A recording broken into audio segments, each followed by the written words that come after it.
¿Qué es la depresión y cómo superarla? Sin duda la depresión es la peor emoción que podemos sentir, pero como tal, la depresión no es un solo sentimiento. Es la suma o el conjunto de varias de las peores emociones humanas. La depresión es la suma del miedo, angustia, incertidumbre, odio, venganza, decepción, desánimo, impotencia, dudas, culpa, arrepentimiento y remordimiento.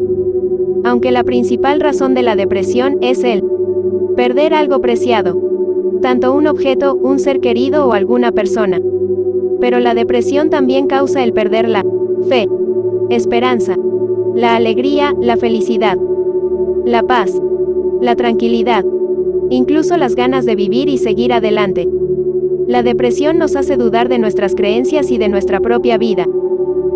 También nos llena de culpas, miedos e incertidumbres. La depresión se produce cuando se juntan muchas situaciones y eventos terribles en nuestra vida, es como si cayera una lluvia de problemas, cosas y eventos terribles.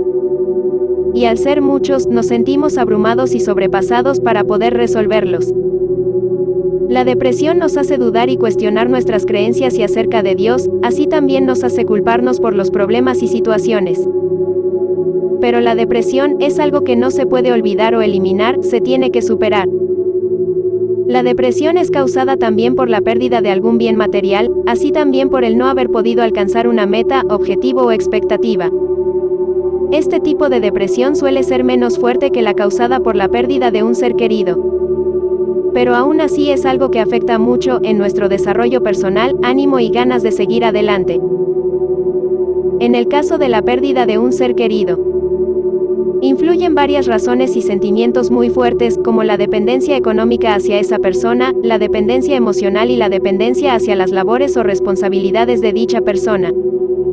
Existen 3 causas para la pérdida de un ser querido. Cuando ese ser querido se pierde por una enfermedad, o cuando ese ser querido es arrebatado con violencia, y cuando el ser querido es arrebatado por la desaparición forzada o secuestro. Cuando es por una enfermedad, es un poco más fácil de aceptar y superar, ya que se sabe que fue causada por una enfermedad, inclusive se siente un poco de paz al saber que ya no está sufriendo.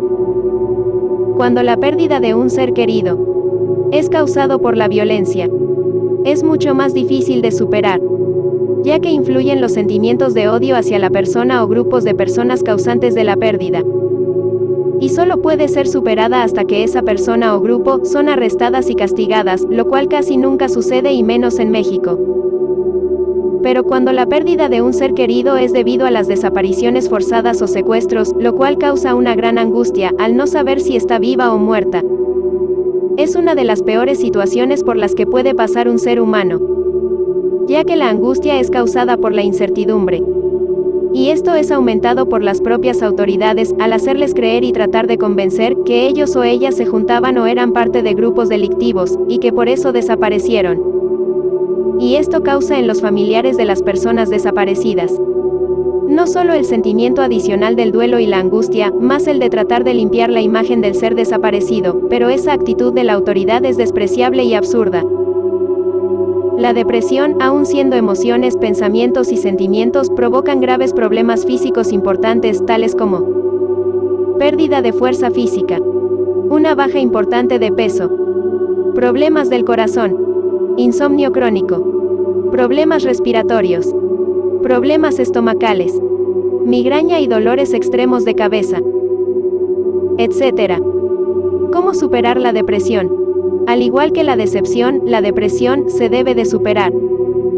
¿Pero cómo? Si bien es cierto que es algo difícil más no imposible de superar, tenemos que analizar todas las causas de la depresión desde un punto de vista objetivo y coherente. La depresión es muy parecido al duelo y sigue las mismas etapas. 1. Etapa de la negación. Esa negación puede inicialmente amortiguar el golpe de la falta de un ser querido y aplazar parte del dolor, pero esta etapa no puede ser indefinida porque en algún momento chocará con la realidad. 2. Etapa de la ira. En esta fase son característicos los sentimientos de rabia, resentimiento y odio, así como la búsqueda de responsables o culpables.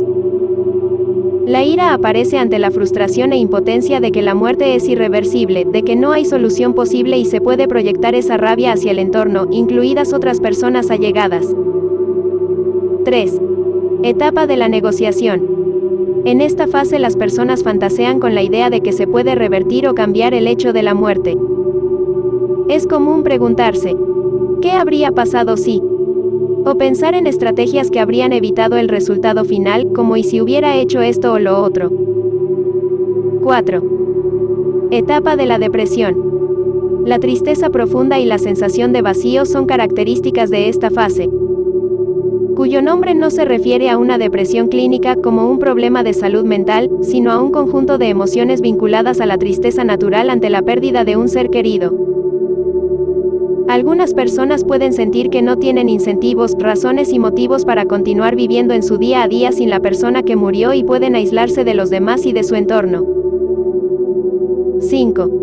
Etapa de la aceptación. Una vez aceptada la pérdida, las personas en duelo aprenden a convivir con su dolor emocional en un mundo en el que el ser querido ya no está. Con el tiempo recuperan su capacidad de experimentar alegría y placer. Pero según los expertos, las personas no pasan necesariamente por todas estas etapas ni en ese orden específico. Así que el duelo se puede manifestar de distintas maneras y en momentos diferentes para cada persona. Sé que aunque yo, o varias personas te digan que si sigues vivo, tienes que seguir viviendo. Sé que para muchísimas personas esto no va a ser fácil. Ya que al perder algo tan preciado, sin duda nuestra vida cambia por completo, y tratamos de buscar algo que cubra ese vacío tan enorme que deja la pérdida de un ser querido. Pero aún así debes de intentarlo. Es muy importante que busques el acompañamiento y ayuda de personas especializadas, ya que muchísimas veces es un peso tan grande que a veces no podemos superarlo nosotros mismos. A final de cuentas, la única forma de superarlo es la aceptación y la adaptación.